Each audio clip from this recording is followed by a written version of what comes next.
Hello and welcome to DPN TV here at the DPN car collection, and we're going to be following another little job on one of our Rovers.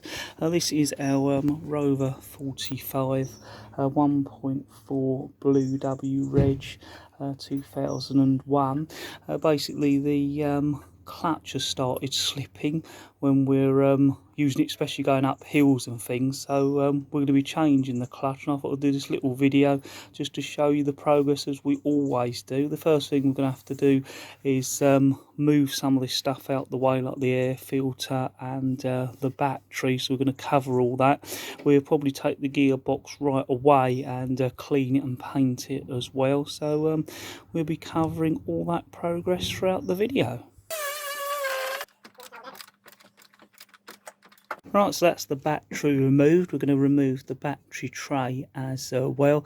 That'll then give us better access to removing the air filter box, because there's like a sort of an under tray, from what I remember, that sits under this tray that holds this airbox on and supports the battery tray. And this is one of the battery trays we actually haven't had to repaint or do anything to, and it's not in bad condition either. And that's one of the nice things with this car. We don't think it's had a lot of major work done to it, so the engine is pretty well laid out to original. We have even used it to look at to see where things run on our other cars, so we certainly want to keep it that way. And it's nice to get a car that's pretty clean and not too tampered about with, which this one certainly doesn't appear to. So we're going to get on now with removing the tray and then onto the air filter. Right, so it's just these four little bolts here, and what we've done is put back the bracket that holds the battery in, so we don't lose that, and that'll stay with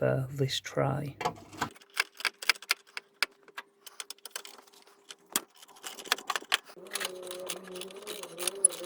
Right, so that's the battery tray removed, and that reveals, as I said, that bracket that's under there. What we're going to do now is remove the air filter, because that's affixed to that bracket, but from what I remember there's some fixings under here which are a bit difficult to get to, so we'll get this out the way next, and that'll give us some more room as to whether we can get them, or you might have to get to them from underneath. Right, so that's those two bolts out there, and that should allow us to remove the whole air filter out the way without unclipping it. It just sits in the pipe down below, and up here we've got this well, permanent clip. Often it's a plastic tie or a Jubilee clip. What we've managed to do is just gently lever that off so that that clip can stay in place, and it should slide over and seal it again when we're putting it all back together. So now it's just a case of pulling it out and removing it. Oh, so that's out the way, and already you can see it's giving us a lot more space to get in there and work on things. As I said, next thing we want to do is remove this out the way, but there are some bolts just under there which are a little bit more difficult to get to, so that's what we're going to do next. Right, so what I thought we'd do, or what we want to do, is just have a little look at the movement of the slave cylinder pushing on the clutch before we disconnect anything. We're lucky because we've got other cars we can check, and there might not be any wheel difference, but before we disconnect anything or attach it, we just wanted to see the movement that's there, and that's one of the bonuses of videoing it, so we've got something to reference back just in case there are any problems. We can perhaps rule that out, and I thought it might be a good thing for you to see the slave cylinder moving, pushing that arm which is disengaging the clutch. So if we do that now and let go, and push it again, let go. So yeah, you can see that moving. Now when we do this job, I think it does recommend sort of disconnecting the pipe. There's a join halfway down. I think hopefully you can just about see it there, and there is like a tool you can use to remove that.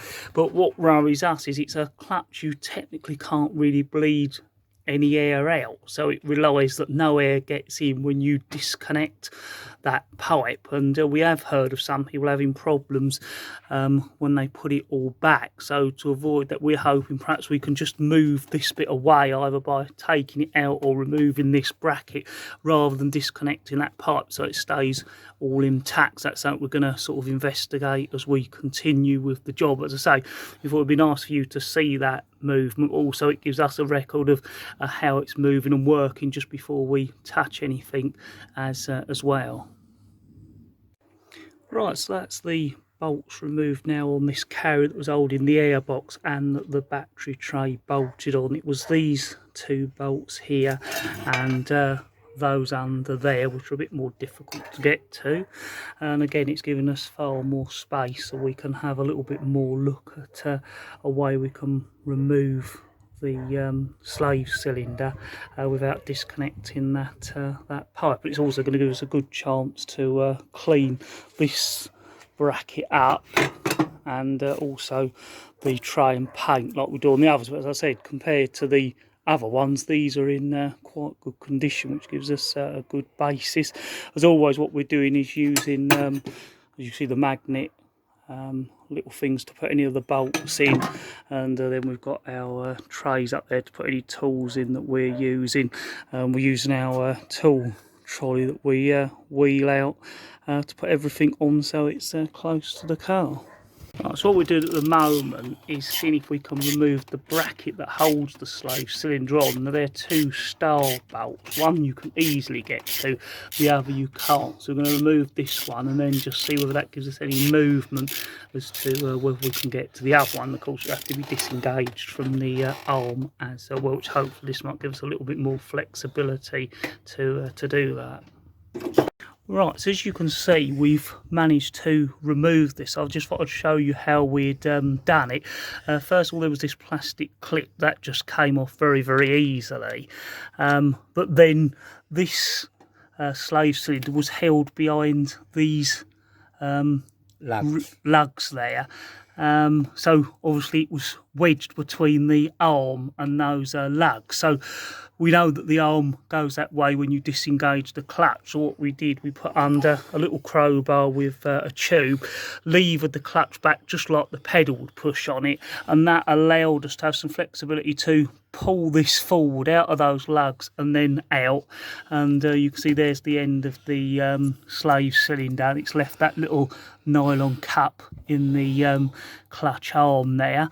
That will allow us to remove the bracket later on or at the moment, but it's also allowed us to remove this slave cylinder without disconnecting it midway and risking the fact of air getting into it, even though the manual says it shouldn't do. It might cause us problems later on, but hopefully for now that's avoid us to do it. We can just put this out the way when we remove the gearbox. And also, we didn't like the idea of this staying on the gearbox while we sort of moved it about and cleaned it up, because that's pretty vulnerable hanging off there. Now we can put that up out the way, and hopefully it'll be safe and won't cause us any problems when we come to put it back on.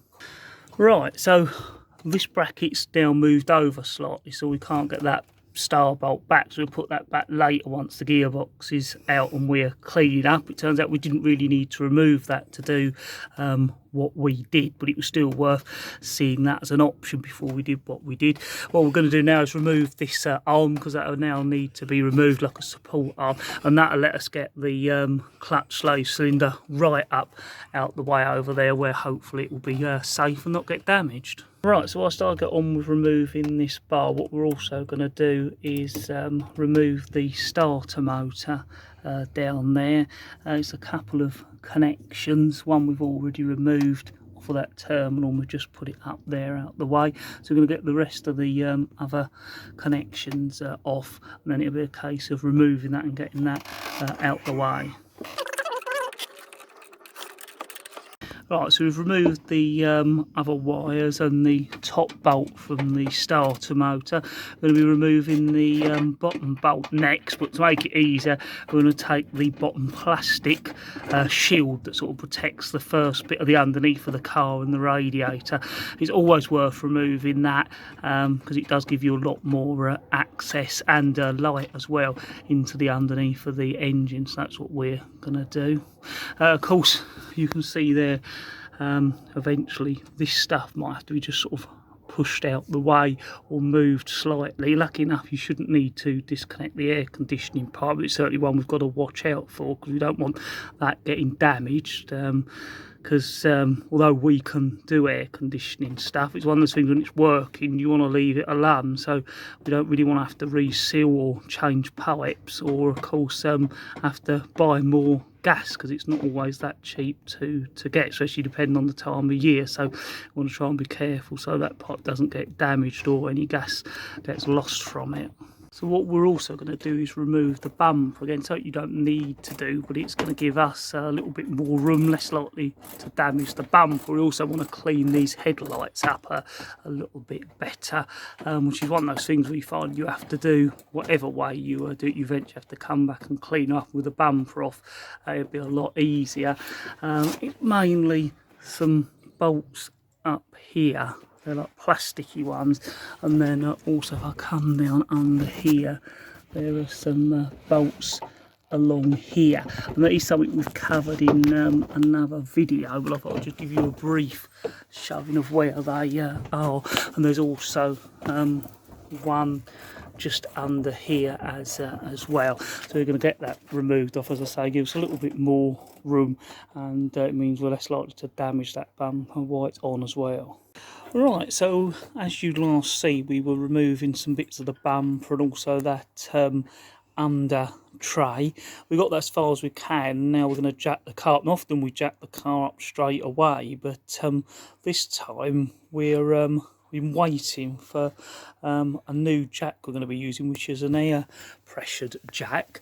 We were looking to get a different jack or a new jack, and then we actually see this being used on another YouTube video, and we thought it's actually likely to work well for us, so we're going to try that out, and hopefully it'll work as well as we see that it did work. So yeah, it's hopefully going to make things a lot easier because it's a lot lighter and easier to move around, and hopefully jack stuff up without a lot of less effort as well. And what we're also doing is using a fair sized axle stand as well this time, because they might be sort of moving about when we're taking the gearbox out, so we want the car as stable as possible. So that's what we're going to get on with right now. Right, so we've got it positioned. We don't normally cover jacking when we've done stuff, but we never like to jack up under the seals of a car, so we always put axle stands under structural parts of the car like the subframe, and often when we jack our cars up, there's a piece of structure just under here, so job to show you, and we often jack them up from there. And yeah, this air jack seems to work nicely and goes up nice and gently and slowly, as you can see there. And we can stop it and it'll hold, and we can jack up a little bit more, which is what we were looking for. Nice fine adjustment without having to pump up an handle, which when you're in a cramped position, like if this was the jacking handle, it'd be coming right up and down, and you have to have a clear area to do it. So yeah, it's working hopefully as we hoped it would. So we're going to get on and jack out, but I just thought we'd cover that as it's something we've not used before, but something we like the look of and does appear to do what we want it to do. Right, so that's the car nicely jacked up. We've got some nice big stands at the front, as you can see, some further ones down the back, just to make sure. This was mainly about us using the air jack, which has worked really well, really nice fine adjustment. And there you can see we've already been letting it down. It's just coming down nice and steadily. So yeah, certainly a lot less effort, and appears to work well. Like anything, you've got to be careful and use common sense and safety, but for us it's certainly going to make things a lot easier, especially when you're working in cramped conditions, or you need to get it up without a lot of pumping of the normal hydraulic jack. So now we can get the bumper off and this under tray off as well. and that's the starter motor away. Right, so as you see there, we've got the starter motor removed, and we've got the little plastic sort of protector removed as well, which is what we want to do to give us that easier access. We'll just put the bolts back in, and we always try and do that. I think, as I said earlier, is put any bolts back in the places they're worth we can do. It saves them getting lost, and you know they're the right bolts for that right place. The next thing will be to get the bumper off. Right, so that's the bumper off. As you can see, it's down there, and why it's off, because we never got a chance to do a video on this.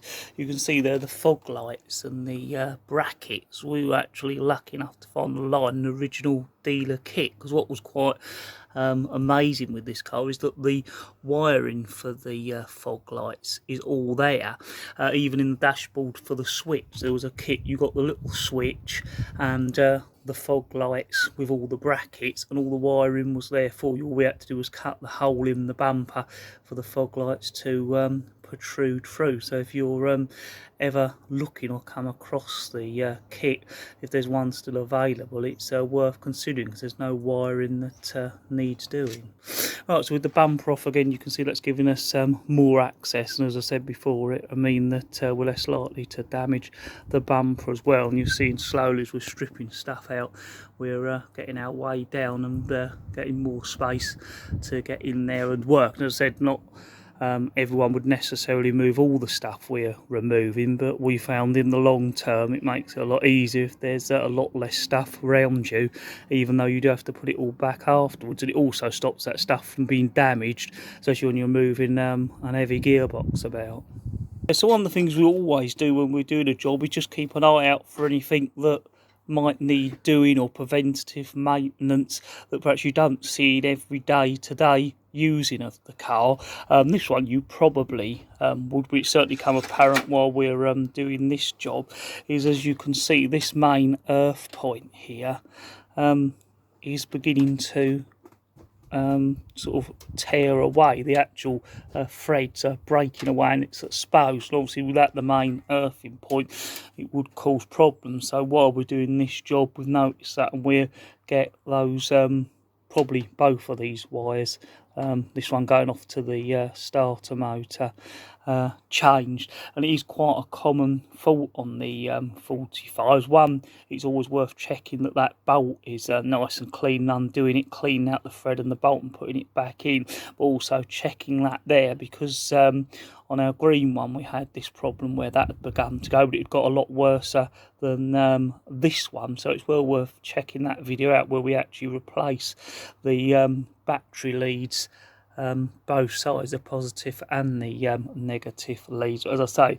that's something we've noticed, so we get that done. I just thought that was worth pointing out, that it's always worth checking out stuff and not leaving, even if the job takes slightly longer. It's worth sorting them things out while you're doing the job, and this will be a lot easier with all the space round. We've got it disconnected from the starter motor as well, so although it takes a little bit of extra time, it'll actually be quicker than having to do the job later on, especially if that breaks, because you're really going to have problems. So the next thing we're going to be doing on this job is removing the hub nut. So I'll show you the progress on that in just a minute. Right, so the first thing we've done is just pulled out that little tang that you bang in to make sure the hub nut doesn't undo itself. These are not coming out that well, they're quite almost ripped, so what we need to do is change the hub nuts, although sometimes it's always a good thing to change them anyway, but we certainly have to change them. But what you'd normally try and do is get the hub nut off while the wheel's still on the ground. With alloyed wheels you can't because of getting to the hub nut. With the steel wheels you can, but this we'd already jacked up, so what we'll have to do is one of us will put a foot on the brake, then you'll put a bar on the wheel studs, and then that should allow you to remove the hub nut. Is how we normally do it, and that's what we're going to do next. So yeah, hopefully you can see what I explained earlier. That's what we're going to do. So I'm now going to put my foot on the brake, and that should get undone. I'm ready. Ready?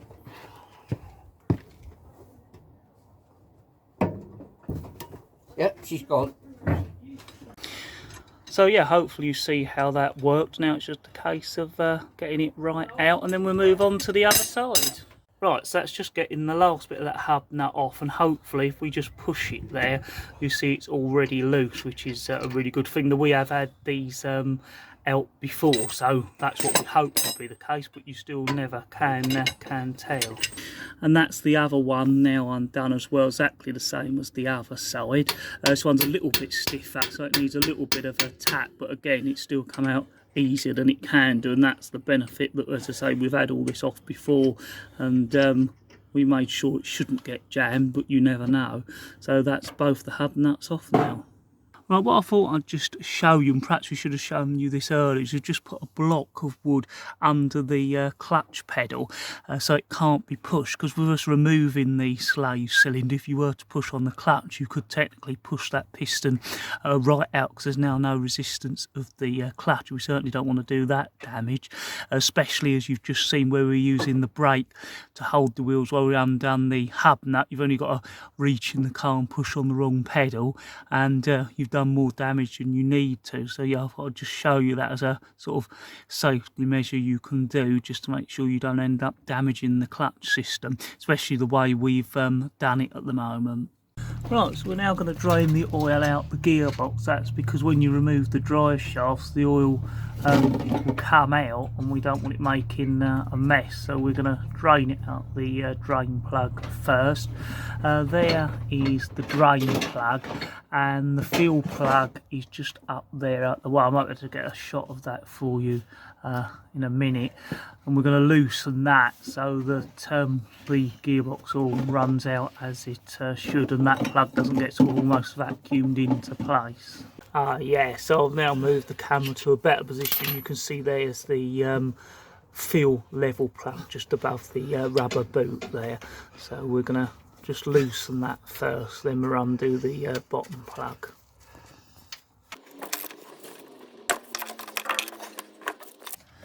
Right, so now we've loosened the top fuel plug, we're now going to loosen the drain plug, and then we'll have our bowl ready to catch the gearbox oil.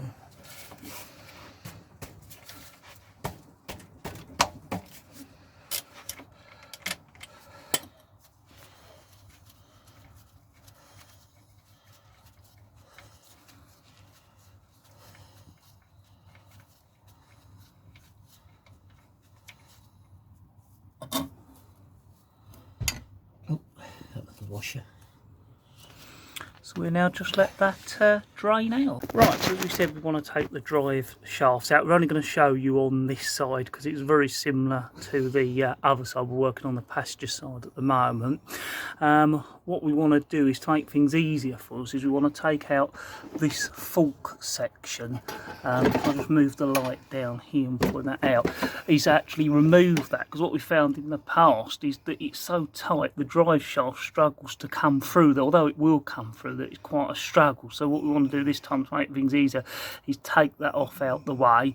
We're also going to disconnect the steering arm and the bottom joint down there. So the first thing we're going to do is loosen this fork off so that we can get some penetrating oil in there. Then we'll move on to getting the steering joint and the bottom joint off while that soaks in, then get that out, and that gives us lots of space to then remove the drive shaft. And what we normally do is we've got to push it through from here. I'll show you the light, which we already know it isn't seized in there. And then once we've got it separated from there, we can then pull it out from the gearbox end, and as we say, by removing that fork, it should give us a lot more space to get that out, and a lot easier. It'll also give us a chance to paint some bits up as well.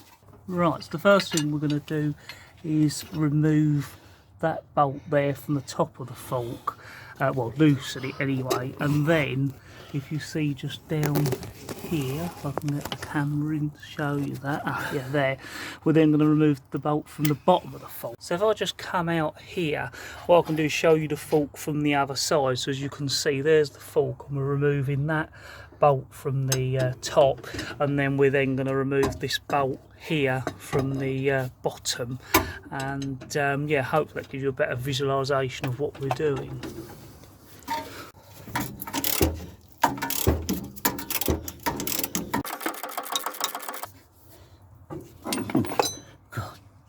easy. Do you know that other side was as tight as anything, that was? Do you know that?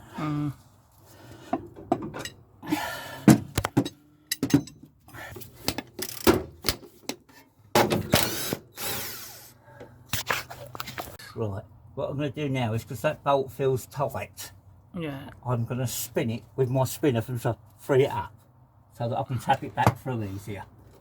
Right? Yeah.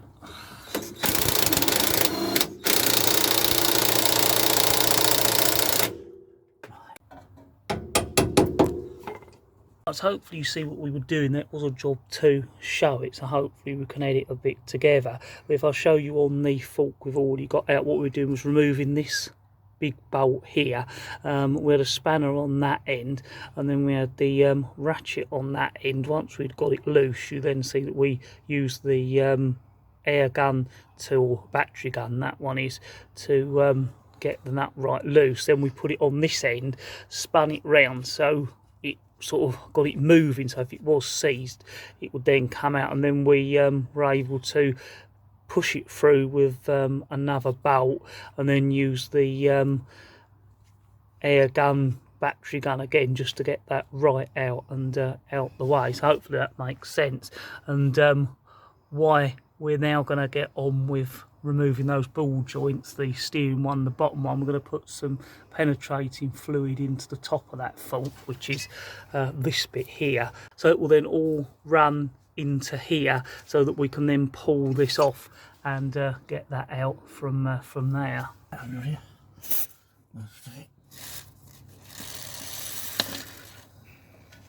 We're now on the bottom joint. We've removed the split pin, and then now we're going to then take that nut off.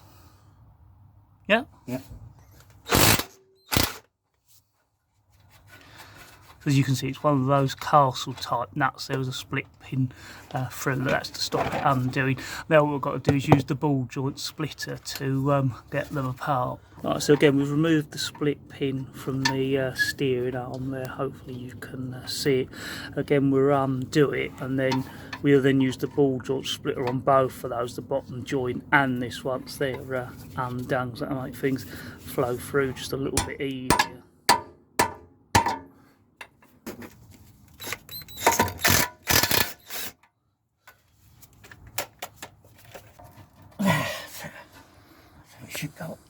Right, so that ball joint splitter's got in nice and easy. Sometimes you have to tap them in. We did on the other side, so that's nice. We always like to use these than other methods. I think it's a lot less sort of rough on things.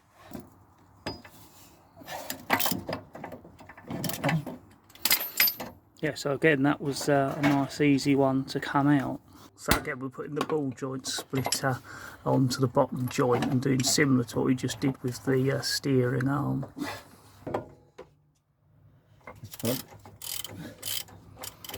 Right, so as you can see, that's popped out, and once again nice and easy. So we do prefer to use those ball joint splitters. What we've got to do is now lift it out and get it out. Right, so hopefully you can see there we've got the bottom ball joint out, and it's separated and away. And what we're doing now is getting that fork off, and as you can see, that's just slid off and away. Once we get that out the way, it then makes it easier to get the drive shaft out. What we found, if you go forwards with the fork like that, try and get it over the point where it attached, and that will let it slide out. It's a bit of a fiddle, as you can see, but once you've done it, you get it out and away, and that does make getting the drive shaft out a lot easier. And there is that fork away, and once again it allows us to paint it up. Right, so what we're going to do now is just get the last bit of the drive shaft out of here. Hopefully it'll come out easy. You can see there it's come away, so that end of the drive shaft's out. Now all we've got to do is get it out from the gearbox. Again, you can see by removing that fork not only how much space we've got, but how much easier this will be, rather than trying to basically, I'll get the fork here, trying to threadle the fork over, well, threadle that through the fork. It's very tight. So now we're under the car, hope you see by the gearbox, and what we're going to try and do is now just lever the drive shaft out of the gearbox, and if you're lucky, once again it should come out nice and easily. Oh, so that's not a bad shot there. You can see where the drive shaft come out of the gearbox, where it's come out the back there, and there's the drive shaft down there out the way, which we'll put away, ready for when it needs to go back. And hopefully you could see even now by removing that fork how much room it gives you and how much easier it is to remove the drive shaft rather than trying to fiddle about pulling it through that fork. Right, so we've now got the drive shafts and those forks all put away ready for cleaning. So we're now going to be moving on to the next stage. We're going to be removing the gear linkage from the gearbox next. Right, so if I bring you down into the back of the engine, what we've done is remove the gear linkage, and hopefully you can see it's just there.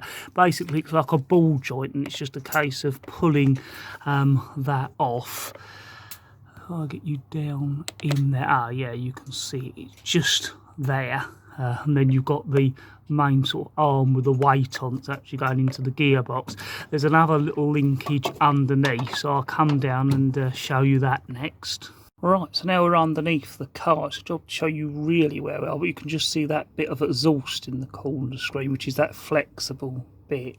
This is the linkage underneath. We're just showing you the linkage from the top, and hopefully you can see we've just pulled it out of the ball joint. It's in the middle of the screen, and then that linkage goes all the way across through this engine mounting. There's actually a hole in that across, and then hopefully you can see there's the end of that rod, and it goes on a little ball joint there. So it is a job to show you. So we get that rod out, and then I'll show you that on the ground, but hopefully that gives you a rough idea.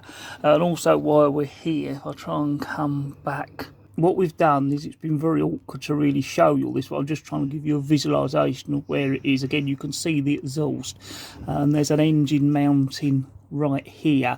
So what we've done is unbolted that from the gearbox here. Hopefully we can show you some better shots once we've got the gearbox out, but I think it's nice to show you roughly in situation. And then if we come round here,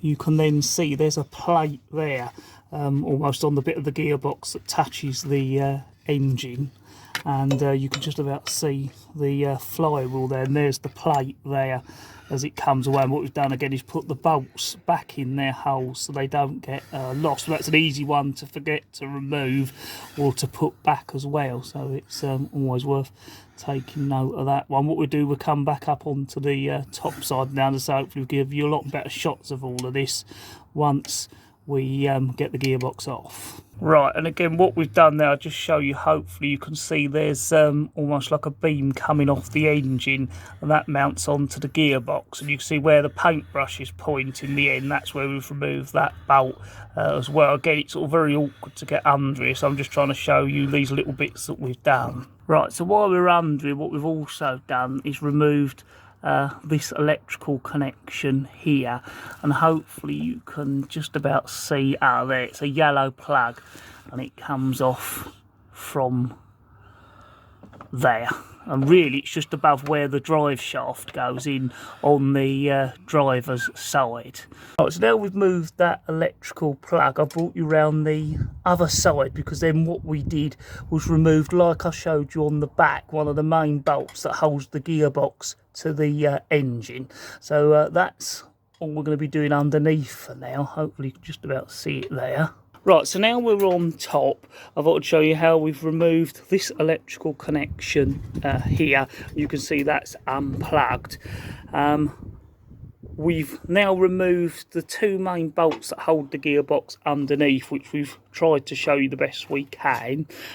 What we're now going to do is put a jack underneath the engine. You just heard that going under, and I'll show you that. That's so the engine's supported. Then we're going to remove this mounting completely away, and we'll show you, so that will make sense as we're doing it.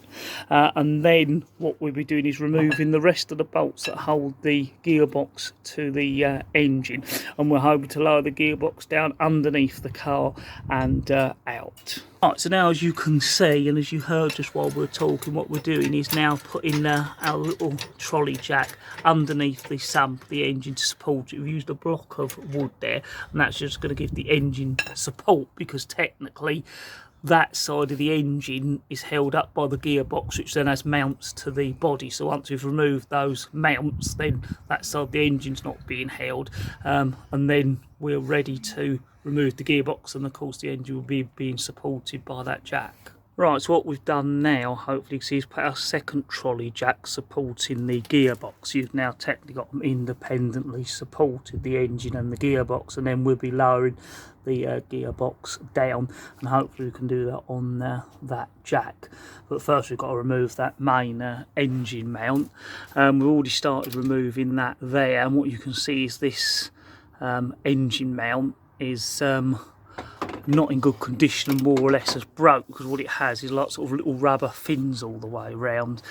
So that's something we're going to have to replace. We were expecting that, because there was a very similar mount like that on the Metro when we did a clutch, and that went exactly the same way. But that's certainly one to be aware of. Right, so hopefully you can now see where I was just a minute ago. That mount is being undone, because we've still got to get it undone even though it's broken. It's all part of this main mounting there.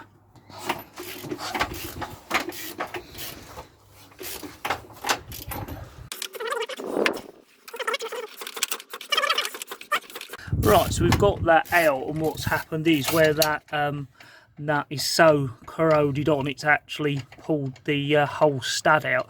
So we can then work on getting that out, put the stud back in and re-put it back the right way. The mounting was already going anyway, so it's not too big an issue. What we're now doing is just removing the rest of the mounting now.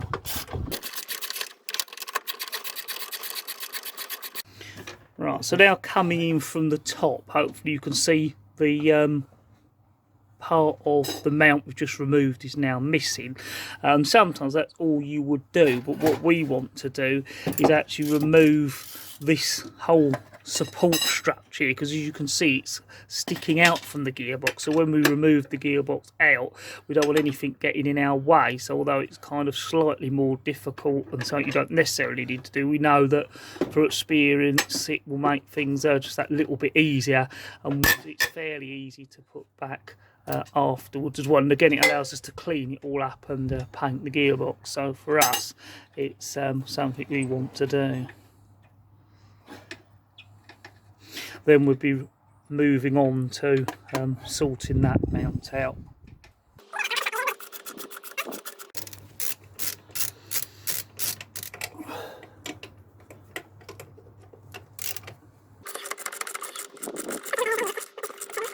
We're just removing some of the bolts on this mounting right over the top.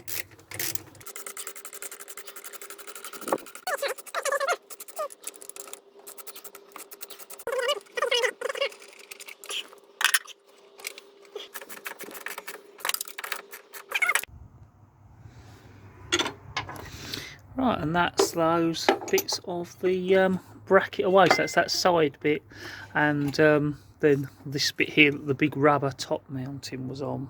So now you can see we've got all that mounting removed, and now the two jacks are supporting the engine and the gearbox. So what we're doing now, as you can see, is slowly putting back a lot of the bolts that we can, so they don't get lost and we know which ones go where.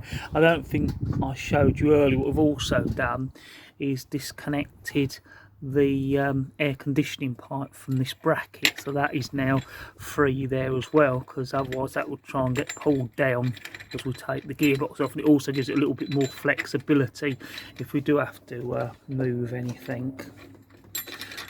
As far as we're aware, the air conditioning pipes are fairly flexible as well, because they're mounted onto the engine at every point. They've got a rubber piece of pipe, because obviously the engine flexes and moves, so there is that movement in them. So hopefully, as long as we're fairly careful, as I say, they should be all right. Right, so what we've done is now undone another two of the bolts holding the gearbox to the engine. That was the one where this mounters that holds the air conditioning pipes. We've put those 2 bolts of it so it don't get lost, because on one of our cars this bracket is actually missing, so it's very easy to put it all back and realise you forgot that bracket.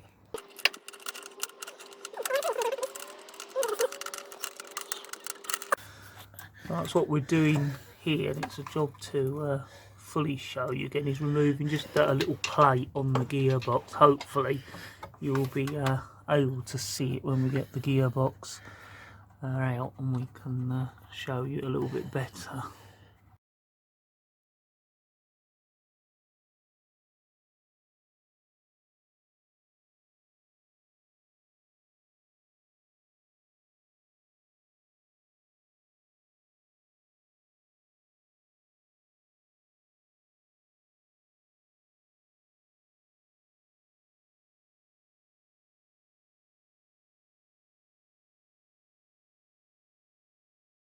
Right, so that is the gearbox away. As you can see, we've now got it down on the floor on the jack, and you can just about see the clutch. Yeah, we'll get a better view for you in a minute, but at least it's out and down now.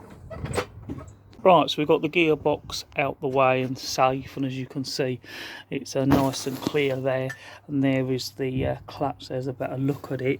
What we're going to do is remove that now, and hopefully you can see there's a series of like little, what we call star bolts, then a stud, and then another star bolt. So we're just going to go round and get them off so we can have a look.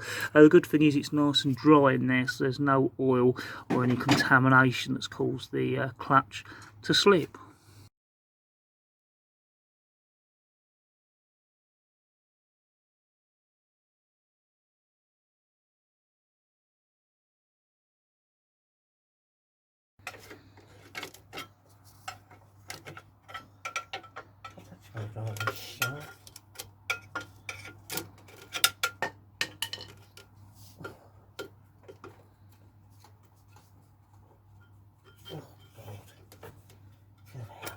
And that's the clutch away.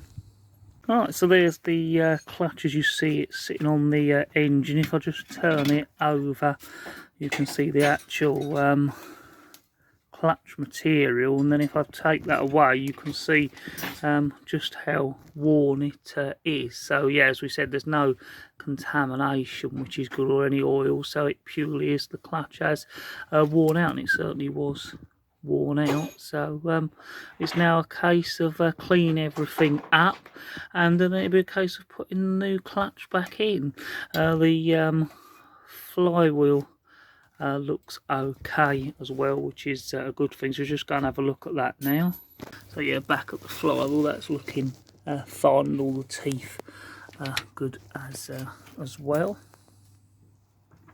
Right, so here's the gearbox off. I just wanted to show you how it looks before we clean it up and paint it. And it also gives you a good chance to see all the mounting holes, which we couldn't really show you that easily, however. Of course, that connection there that we had to remove. With the gear linkage, this one here, again, it was a job to show you, and that goes on there and off. That just lets you see that. Right, so now I've had a little walk round the gearbox. What we've done is just put some of the mounts and pieces that we couldn't show you all that well when we were under the car. That was this big back mount here, which mounts through a rubber mount to the body. Of course, you've got the gear linkage, which goes through that mount and hooks onto that little bit of a ball joint there. And of course you've got the top linkage, which we're able to show you more, and that's got a bigger end, one end, so you can't get that on wrong. Of course we've blocked these up because, as I said, we're planning to clean all this dirt off, so we don't want any water getting there. We'll probably do a little bit more blocking up. And of course there was this bracket that was roughly there as well. So yeah, I hope that gives you a much better look at the gearbox. You can see all the mounting points. Of course, when we were filming, we were looking from this side. You can see all the top mounting points. Of course, you see where the starter motor was as well, and then you can come around and see where the drive shafts come out. You've got the oil fill plug and the oil drain plug. And we've got these main mounting bolts there as well. And what we've done, as we were saying, we've put all the bolts where we can back in, so we know which are the bolts and they don't get lost. And there you can see where the clutch slave cylinder sat on that mounting point as well, and also the clutch lever you can see as well. That plastic plug there, and this is the type of gearbox that also went in the Metros of the K series, and went in a lot of the Rovers, and we always sort of identify it by this like vent plug on top.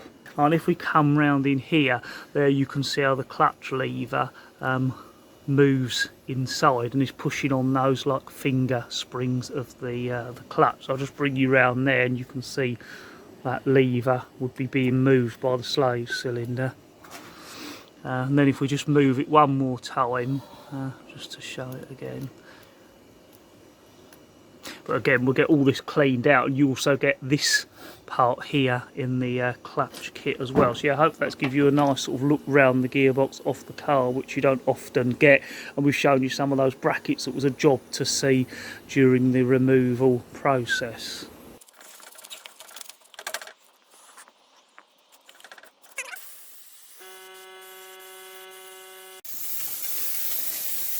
Right, so after we used the degreaser, what we decided to do is use our steamer to just try and get some of that really grounding grease done. It's not something we've done before, but it actually does seem to be working quite well, and hopefully you can see that it's certainly looking a lot cleaner. It's certainly eating into that grease, and the more we can get off, the better paint finish we're going to get. Right, so what we've got is all the bits laid out, and what we're doing is slowly cleaning them off with some parts washer degreaser fluid, and once we've done that, then we're steaming them off like we showed you, steaming off the gearbox. So yeah, initially we're going to have a little sort of wire brush, getting the grease and oil wet and soaked in the degreaser, giving them a little bit more of a rubbing, and then steaming off that grease. And actually it seems to be working fairly successful. So as I say, we've got them all laid out. That's what we're going to get on and do with now, so that we've got all those bits cleaned with the gearbox ready for us to paint.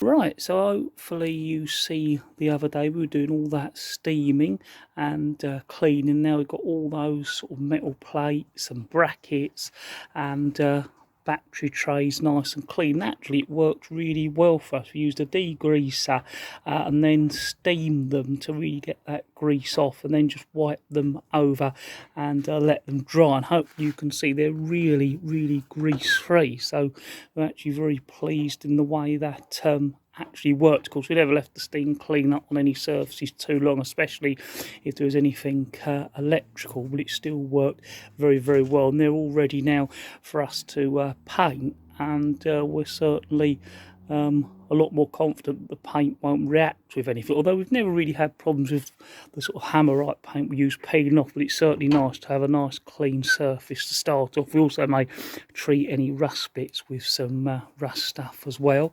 What we also did was cleaned some of the suspension under the wheel arches. So again, we degreased and then steamed it. What we'll probably do is wipe it over again and maybe do some painting as well, just to tidy that all up. But it's certainly got a lot of that mud and oily grease and grit off very well. And sort of steam we use, one of those ones that builds up the pressure. You've got a trigger to let it go, and that certainly works better than just a steamer that's almost like a boiling kettle. And if we take you under the bonnet, you can see what we've done is cleaned up all round here as well. So yeah, things are looking a lot better and clean again, ready for us to paint, or just nice and clean for us to put anything back that we need to. One interesting thing we found, I don't know if I'm going to be able to show you this here, but stuck on the side of the head, there we go, it's focused, it's almost what looks like a little thermometer and a little sticker there. So I don't know whether that was something, if the head overheated after a head gasket was fitted, the warranty would be void, or whether even Rover put it there to check the car hadn't been overheated if there was sort of any head gasket or overheating problems. But yeah, we've not seen one on a head before, so yeah, certainly sort of interesting. But yeah, I thought I'd show you that as we'd come across that whilst we were doing it. So yeah, whether at some time this had a head gasket fitted and that was stuck on, we don't know. We haven't had to do a head gasket, and it's running very, very well. And as we always say, we never touch it unless there's a problem. So it's certainly not had any problems since we've owned it, and we've now owned it, must be 6-7 years. But yeah, certainly interesting to find that sticker there. So yeah, as I say, that's all cleaned, and once again under this wheel arch we've got it all clean, so it's all nice and grease and mud free, ready for us to clean. So that's ready for us to paint. So that's what we're going to get on with next. Right, so as you can see, we've got the gearbox nice and clean as well. We've got it on a little trolley so we can wheel it about, so it's not sort of lumbering us up, and it's easy to move back outside when we need to as well. And once again, we'll then be prepping it for paint. And then again, you can see from this angle as well, and also hopefully you see what we did was taped everything up. So this vent here was taped. We also had the little reverse light sensor or reverse light switch taped up, and also here we got the speedometer sensor taped up as well. And interestingly enough, when you had a cable speedometer, that went in exactly the same place with the same sort of fitting, and they then adapted it for electronic sensing, which is quite nice to see. Right, so we're now starting the painting, and what we're doing is painting up in the engine bay. As you can see, the clutch is just there where we took the gearbox off. Normally we're painting up all round here, which actually normally is quite difficult to get to with the gearbox in, so it's a good opportunity to do that, and then we'll move on to all the other bits we've cleaned. Right, so as you've been seeing, we've been doing cleaning up, and one of the other things we need to do was sort this bracket out, and you may remember it had broke. It's one of the sort of gearbox support mountings that has that rubber in it to allow for flexibility, and we think probably to stop vibration and to stop it when it does torque, it takes some of that out. And this bolt here was stuck in there. We've now got that out. That was just a case of a lot of penetrating fluid, the WD soaking in, and then just banging that out.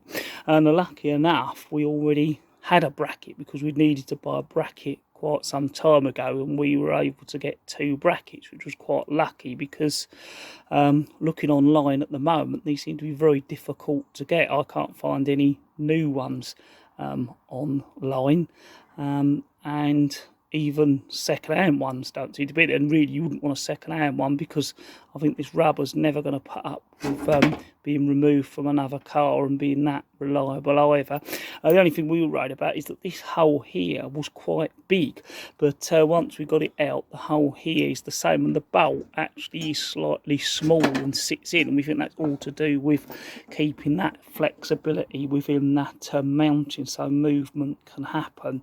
So that's the good thing, that that bolt's now out, and we have got a bracket to refit, and it is a brand new one.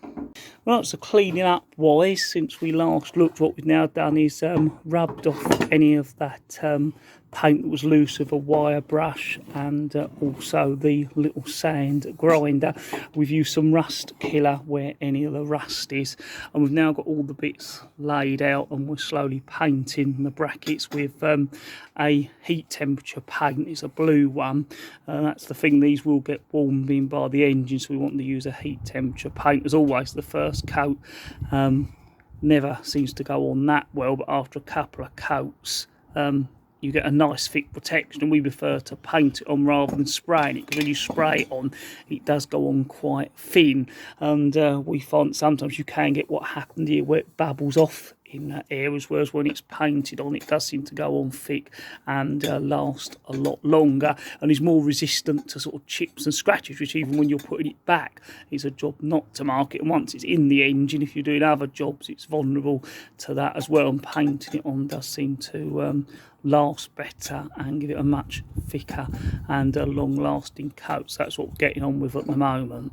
Right, so as you can see, the forks are still in the tray there, and they've still got to be wire brushed after the cleaning, and then we'll be painting them as well. We've still got the dry shafts, we want to paint them to protect them as well. So that's what the stage we're at the moment. As you can see, we've got all the bits in our tray, as we normally always like to, laid out so we know where all the bits are, and they shouldn't get separated or lost that way.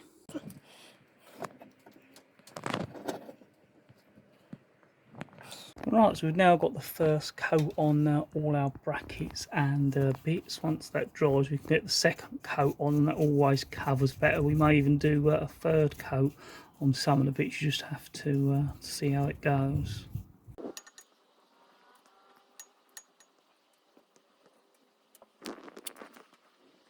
Right, so we've now got the gearbox masked up and the bits we don't want painting, and first we're going to be painting on the inside, then move our way to the outside. And we've also now got some more brackets lined up, and they're getting painted red as well. And as you see earlier, we had some of those other engine brackets being painted blue. Got the starter motor, that's got its first coat on as well.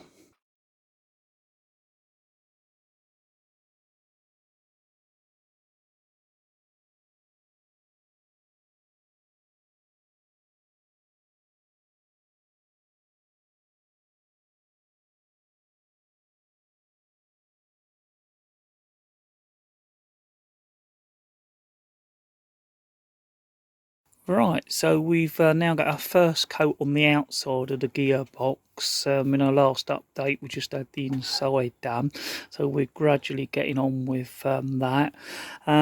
The brackets up there, they've got one coat of red, and these brackets and mountings, they've now had their second coat of blue, and as you can see, they're looking a lot better with the second coat. Once that dries and gets a nice sort of hard skin to it, it will start to really look a lot better as well. And also we've got our battery carrier and air vent mount, and also the starter motor painted in dark blue with their second coat as well. Right, so while the brackets and those bits we've taken off are drying before we do the opposite side and put on some more coats, we're also getting on with painting some of the bits you can't normally get under the wheel arches and all behind the suspension, because those drive shafts are not there. And as you can see, we've disconnected the brake caliper. It gives us a chance to give that a paint as well, so we've just got it hanging there. And it's also that way gives us a chance to then get to the brake shields, because often they rust away, so it's a good opportunity to check they're in good condition and also paint them up and treat any rust as well.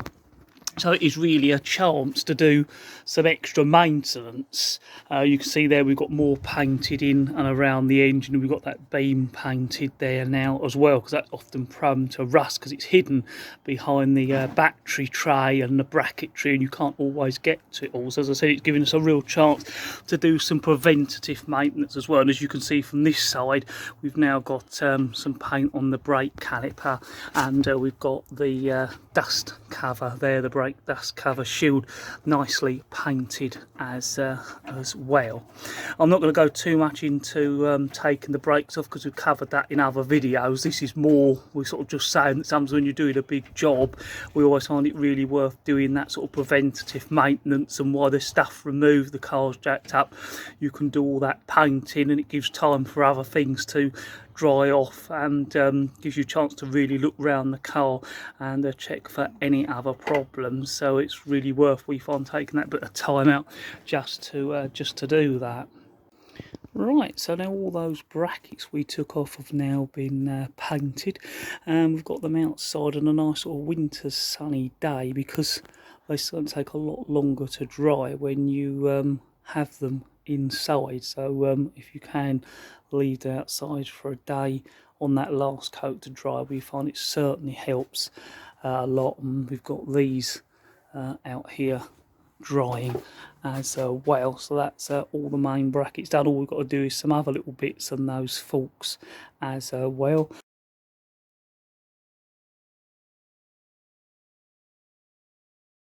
Right, so as you see there, we were just cleaning up these forks, and that's going to be all ready for us to paint. We've been doing that whilst we've been painting the other bits. We're also cleaning up some of the brake parts. Again, as I said, we're not going to be covering that because we've done brake videos, but I just wanted to show you how we're using this opportunity of having to remove a lot of stuff to, for a little bit of extra work, remove some other bits of brakes, and we can clean them up and paint them as well. And we've got the other fork there waiting to be cleaned as well.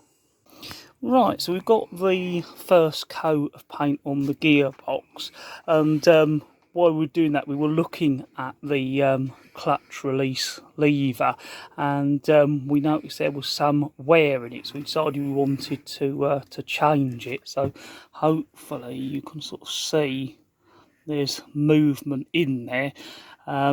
So what we decided to do is take the lever out and change the bushes. You can just about see one bush there, and then if I come to the inside now, and if we just move that, so you can see how that lever moves to operate the clutch, and normally you'd have the release bearing sitting there, that would be pushing forward and then pushing on like the little clutch sort of spring levers.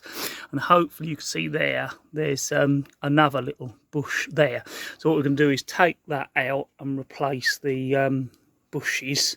Right, to do that you've got to remove this pin, but what we've done first to make sure this lever goes back on the right way, because it could get put back wrong, we put two dots in there for the top and one dot there, which we've then marked on there roughly. Yeah, you can see that, so that we know where it lines up. What I've also done is took some photos of it as well, so we've got that alignment and also in there, and that should all go back right. But it's always useful to have photos to have a look, because what we normally do is look at our other cars as a backup, but obviously you can't get inside the clutch, although you can probably see that lever just about, so that's why we've done that.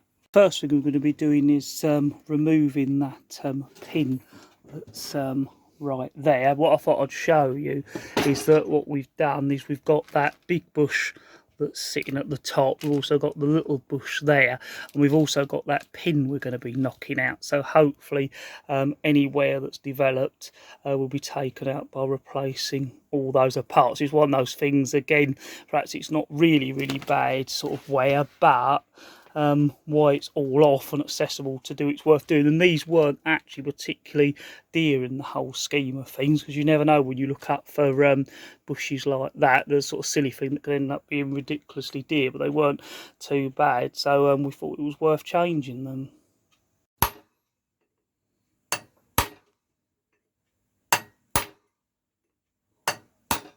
No, she's going. That's good.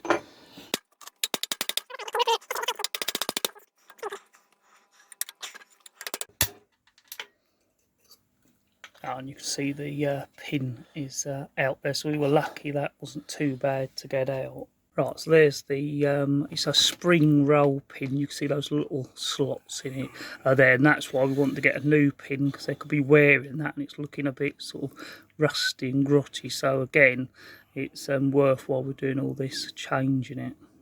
Right, so now the pin's out, this lever's got to come off, so we're just putting a little bit of releasant oil in to hopefully make it easier for coming off. And once that's then away, then hopefully we'll be able to lift it out that bottom bush and out and down and away. Right, so what we're doing now is heating it up a little bit. As you can see, what we've been doing is we've got some mole grips there to hold the shaft slightly higher, and then we're banging down on there with a punch so it will push through, and what that's doing is holding it higher so it'll push back down through into there and get that off. But it's very, very stiff. We've used some release and spray, so we're now going to heat it up and see if that helps. Then we'll be banging it back down with the punch so it comes through and gets that lever off, hopefully.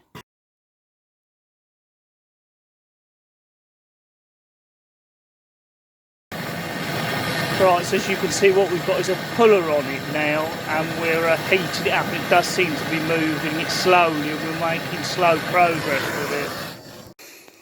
Right, so it has now slowly started to move with that heat, and as you can see, it's sinking down, and the puller is now pulling it off. So it has worked. It just took a little bit of persistence. And that's it away. So yeah, that's it off. All we've got to do is let it cool down. That really was stuck on. So yeah, there's the puller down there, and there's the lever, and we're just letting that all cool off. And yeah, we're glad it come off. We certainly can't use that bush again because it's melted it, but that was the one we wanted to change. So lucky enough, we didn't need to worry about that. And then hopefully we can get that lever out. We'll continue painting the gearbox, and then we'll be able to put those new bushes and pin. Hopefully when we clean it all up, it will go on easy, because if it's that stiff, it could be a struggle getting it back on. But hopefully once we've cleaned it up, it will be fine. Right, so we're just removing the old bush. That's got a little bit stuck because it got a little bit warm and melted just a little bit at the top. Now what we want to do is get this fork right the way out. So that's what we're going to do next. Then it's all out and ready for us to fit back, as I said, once we've painted the gearbox. Right, so hopefully the fork should now come out fairly easily, which it has. So that's the fork out. It'll make it easier for us to finish painting the gearbox. And if you have a look at the top of the fork there, you can see just how rusty and pitted it is, and that's why it probably got stuck on. So we can now clean all that up, and it shouldn't be a problem getting it back on. Still a little bit warm as well. There's the bush at the bottom, which we'll get out to change with the new one as well. So what we're going to do is just leave that all down there to cool down now. And there's the bottom bush out. There you can see there's the little spring lugs that hold it in. You can see how that's probably looking a little bit worn, so it will certainly be worth us change. It's probably more likely the top one was more worn than this one, but we've got both of them, so we will change them. I thought I'd just show you it now with it all out, because it's probably not often you get to see one of those forks come out, because normally you wouldn't be doing it, and that's where it goes in through there. And what it will do is give us a chance to clean all up in there as well, so it should all go back very nicely.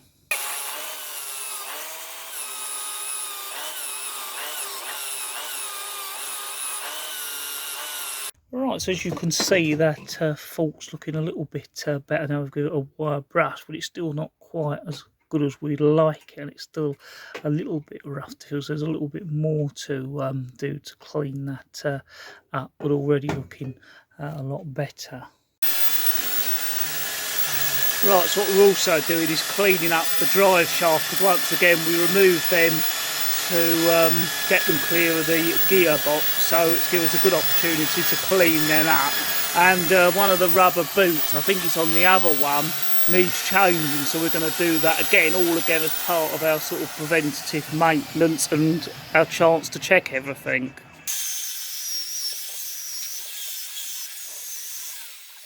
Right, so whilst the drive shafts continue to be cleaned, I'm going to get on with giving these forks a little bit of rust treatment before we paint them up, because they're quite sort of rusty, and we don't want that rust coming back through from the paint. Although we've cleaned up all the flaking paint, I think it's well worth putting the rust stuff on, and we found that works as a good undercoat for sort of rough metal that gets a hard life as well.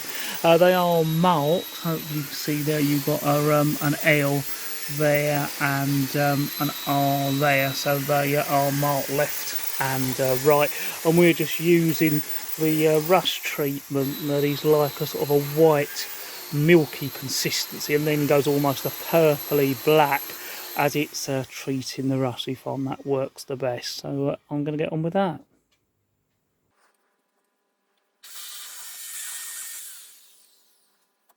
Right, so we've wire brushed the drive shafts. As I said, one of them, the boot, is not looking very good and it's pretty damaged there as well. So we're going to remove that. I'm not going to go into lots of detail because we have done a full video where we covered it, but I thought I'd still show you as it's part of the jobs we're doing linked to the gearbox and some of the sort of preventive mates we're doing while this stuff is off, so we thought it was worth showing.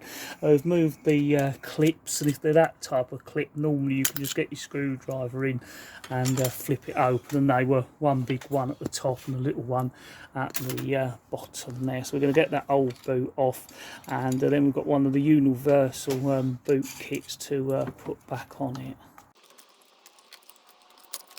So we're just wiping some of the surplus grease away, and what we do is put some new grease in, but actually this hasn't been done that long ago, so we're not going to completely clean it out. If it hadn't been done for a long time, you didn't know the history, then you probably would, and that's what we showed you when we did this before. And we're doing this on the longer drive shaft of the two, although that's not really relevant to changing the boot. So that's it all cleaned. Now, as far as we've found, this end doesn't come off very easily, so the only easy way to do it is with one of the universal boots and the cone. That end can be done with a sort of pre-bought boot, but this end, because of that rubber piece there, which is again not an easy thing to remove, and we'd rather leave it alone. You can't even get the boot over from that end, so the only straightforward way of doing it on this type of drive shaft is using the universal boot with the cone, which we'll show you in just a minute. Right, so there's the boot kit we've got. We always like to buy one of the kits, and lucky enough we try and always keep one of these in stock to save us having to rush to buy one if you need it. But these kits are good because they come with the two metal clips and grease and everything you need. It's the J&R one, this, but we have bought other makes and don't find them to be any problems really. Right, so here's the cone we use, and basically what we do is slot that on over the top like that. And what we found with this, the best way to get it to work is to actually use some of the grease that they provide you with the kit, because any sort of silicone sprays or other greases don't work. It does need quite a lot of grease and it does make it messy, but it's the only way to get that boot over that cone onto the shaft, and then you pull it back over, bringing it the right way round. Right, so there's a better view of what you get in the kit now we've got it unwrapped, and these rubber boots are normally miles too big, and we found the key is cutting them to the right size, otherwise they do end up sort of rucking up, damaging themselves, or even catching on other bits. And what's nice about this kit is you get two nice big packets of grease as well, which gives you more than enough to do the cone and to repack everything in there. Right, so what we've done, as you can see there, is turn the boot inside out, and what we're now doing is getting plenty of grease on the cone. And as we said, we found, although it's messy, the more you have on it, the just easier it is to get it over, and the less damage you're likely to do to the boot as well by scratching it in any sort of way. Now we've got plenty of grease on the cone and on the rubber boot.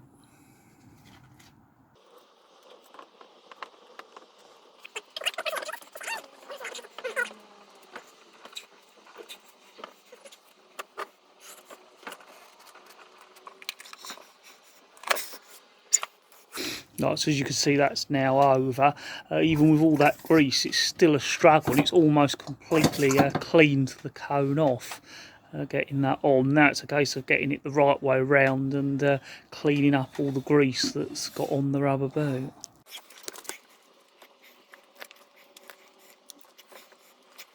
Right, so we've got the rubber boot now back round the right way, and we've cleaned as much of the grease off as we can. All we've got to do now is put some new grease inside and put the metal clips on. Of course, cut it to size, which we normally do once we've put the clips on.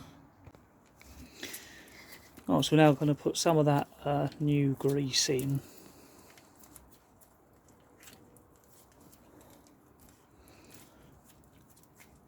As I said, we only briefly cleaned round. We didn't fully clean it out because it's not that long ago this was done. If you didn't know what it was done or didn't know the history, then it's probably worth cleaning it all out. And again, we're only changing it because the boot wasn't looking very good and looking like it was about to fail. Probably if it was just on there normally, we wouldn't have rushed to have changed it. But again, whilst we've got it all out and doing this job, it's worth doing now because it's a lot easier to do so.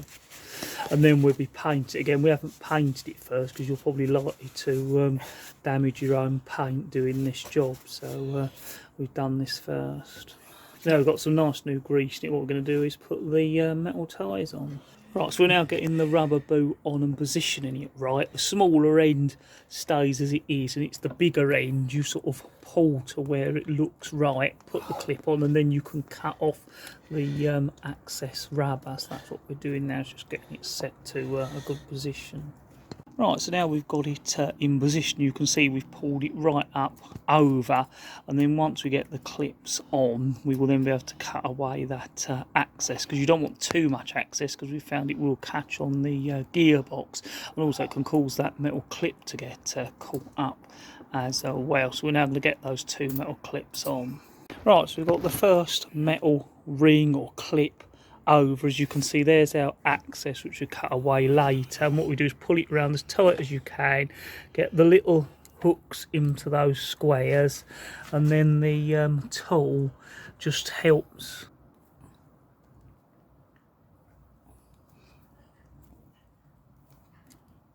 so yeah, hopefully you see the tool then crimps that up and pulls that really tight so it cannot come unclipped. Then what we always do is give that a little tap, because again you don't want to risk that catching on the gearbox. So now what we're going to do is do the same but on the smaller side. Right, so I just thought I'd show you a better look at the tool that we're using. It's a laser one, and as you can see it does make it look more like when they're fitted from production, rather than using a plastic tie or even some kind of like Jubilee clip type clip. As you can see now, we've done the bottom one and the top one, and what we always do is tap them down a little bit after we've done it. That just makes sure they can't get caught. What we always like to try and do is just make sure that that edge there isn't sticking up too much, and we've done the same on that edge and that's as where we're going to well. cut with a knife. So what we're going to do now is just cut that rubber, and as you can see there's almost really a line on the rubber for you to cut, and you should find that underneath on the metal that is a good place to cut it well. We find cutting it afterwards is better, because you probably weaken that if you're cutting it before you fit it, because it has got that sort of stronger rubber edge there. So all we do now is we just go around and cut it and remove that bit, and then that's the boot done. Right, so that's the boot on. As you can see, it looks a lot neater now it's been cut, and you can see how there's lots of access there, obviously for lots of different cars, and to give you that room to make it fit different drive shafts. But you can see there's plenty of room for movement, and it's nicely held on, and those clips hold it. And as I said, the main reason we found on these that they need cutting down to exactly the right size and to be quite a tight fit is because if you don't, they catch the gearbox or get caught on things, and that damages them. So we found it's better to have them sort of almost as short as you can have them, but still have that flexibility of movement. So now we're ready to get the drive shaft painted with all the other bits. So we're back to the forks. As you can see, the rust stuff has done its job, and it's got a nice sort of purpley black, and we're ready to paint them red. We're also getting on with is painting the disc brakes. As I said, we're not going into a lot of what we're doing on the brakes, but we are painting them whilst we're doing all that. And as you see, the gearbox has now had its second coat. We may give it a third coat, so it's got really good protection on it. We just have to see. As always, don't forget, while you're looking through this video, there's lots of other videos where we do work on our Rovers, and there's also some of our Rovers at car shows as well. If you subscribe, you'll be kept up to date with any videos we do. Often when we do sort of long videos like this, I take little bits out of those videos and put them up as little short videos as well, so if that's a particular bit you're interested, you can do that. Of course, don't forget to like this video, and also we've got an Instagram and a Twitter page, and those links are on our main YouTube channel in the link section.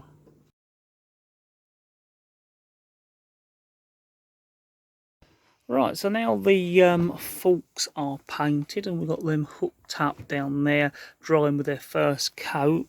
What we're doing is masking up the drive shaft so we don't get any paint on the rubber boots, especially that new one we've put on, and also this rubber bit. As you can see, that that one's already masked up, and we're putting the first coat of red paint on it. So that's what we're getting on with whilst those other bits are drying, and we found that definitely works better. Masking these up makes the painting a lot quicker, and you don't have to worry about any of the rubber getting any paint on, which makes them look better long term.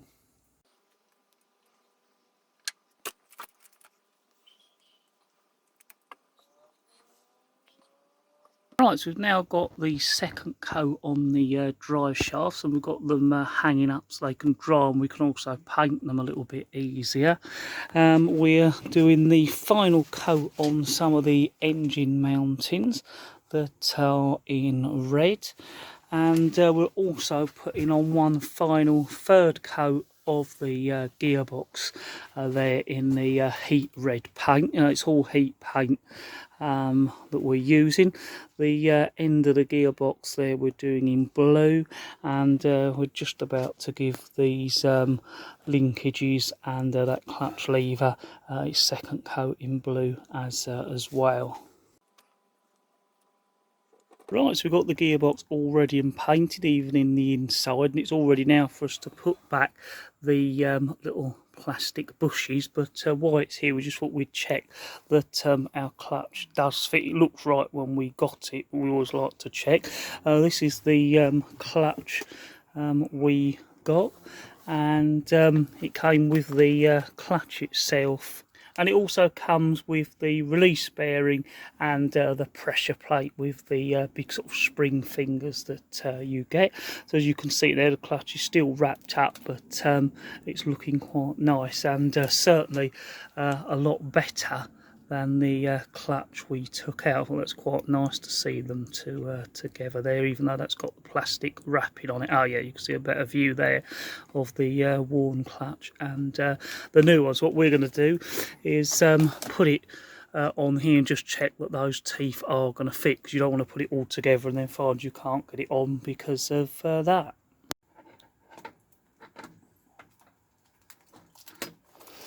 Yeah, so we now know that is going to go on, and that's not the issue if we have any problems getting things back on later on. And also what is nice about this one, they should all do it anyway, is you can see that it's hopefully, if we pull that bit of plastic back, you can see it's marked up flywheel side, so it is marked up as well. So now we've checked that and had a look at our clutch, and I know it's definitely going to fit, and it is the right one, as it's matching in general what came off. We're now going to fit back the little plastic bushes, or nylon bushes. Right, so what we're doing there is just checking that the little blue lever, the clutch lever, goes over the forks there, because you may remember that's the bit we had real trouble getting off, mainly because it had rusted. So we've cleaned that all up, as you can see now, and it definitely fits quite nicely. So that'll make things easier when we come to put it back in.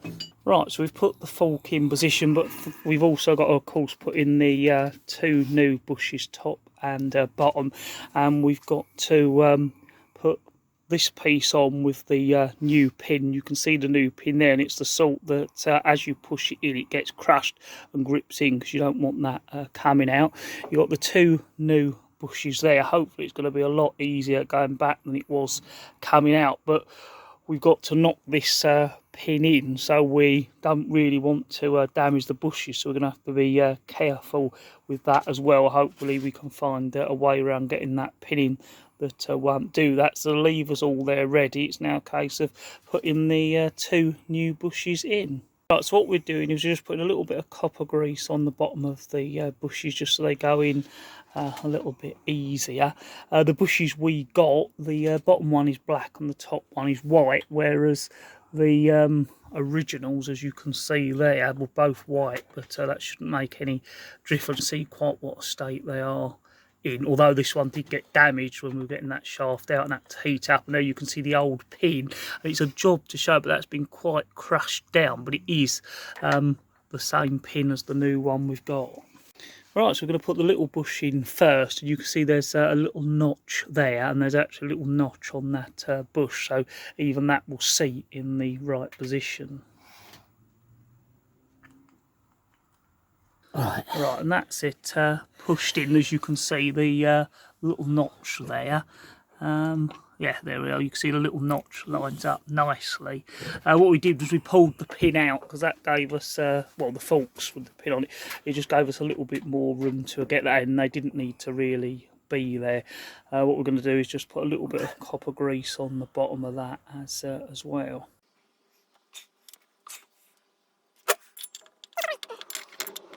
And again, we've made sure that the forks are the right way round as well, but I don't think you would be able to get that the wrong way round very easily. It's always worth checking. And what we did do was we photographed everything. We also photographed how that lever sat, and we also put our own little marks on, because again, you wouldn't want to get that lever the wrong way round, because the way it fits is a pretty tight fit. It'd be like starting the job all over again if you did get it the wrong way round. So the next thing to do is to get the top bush on next. Right, so now we're going to put in the top bush, and again, you've got a little alignment mark there, and hopefully you can see on the bush itself, yeah, there's that little alignment mark there as well.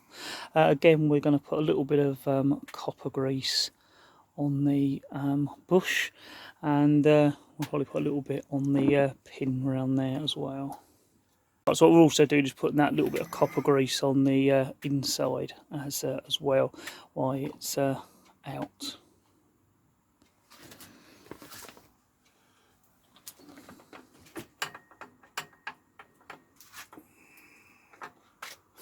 It might go through all right, I just don't know at the moment. Oh yeah, it will do. Right, so that's the bush on there, and all we do is probably just take away that excess copper grease that's come off. Right, so we're just cleaning the excess copper grease off, but of course we still want a little bit on the lever there. Hopefully you can see, if I bring the camera around, you can see there where that little alignment mark has gone in. Right, so we put a little bit of copper grease on the lever as well, and we've got it on there as well, so hopefully it won't seize up, but then hopefully it's not something you should have to take off very often either. So we're just going to get the lever aligned up with the hole, and then we're putting that pin in. Right, so now the bushes are in, we've got the clutch forks right back against the housing there, and then we've put the lever on facing out away from this edge, so it lines up with the hole there, and that then means the lever will be able to push it back that way to disengage the clutch. As I say, we took some pictures as well as marking it to make sure it gets back in the right place, because once you've done it you don't want to have to redo it. So what we're going to do is put the pin in, make sure it lines up with that hole, and then we'll bring the process of putting the pin properly in. Right, so we've now got it in position ready to push this bolt right in. We've just got it a little way in, so it's just catching into the main pin, and hopefully in a minute you'll be able to see the forks move with the lever, so we know that that pin is definitely in there and we're ready to push it in.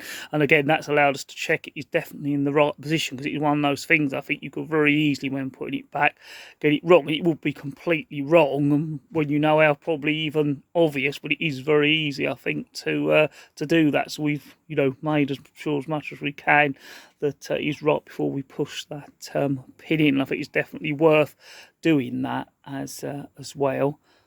Right, so as you can see there, just moved it out a little bit so you can get a better view. But what is nice, and it's probably a job to show you, is how much better it's moving with the new bushes, and we're now happy we did do it. Right, so what we've done after we initially tapped in is we're now actually going to use a G-clamp, because getting a press in this position wouldn't be very easy, and we're just going to hopefully slowly wind it in, and that should avoid damaging any of the bushes or even damaging the pin as you're trying to bang it in. So it appears to be going in okay.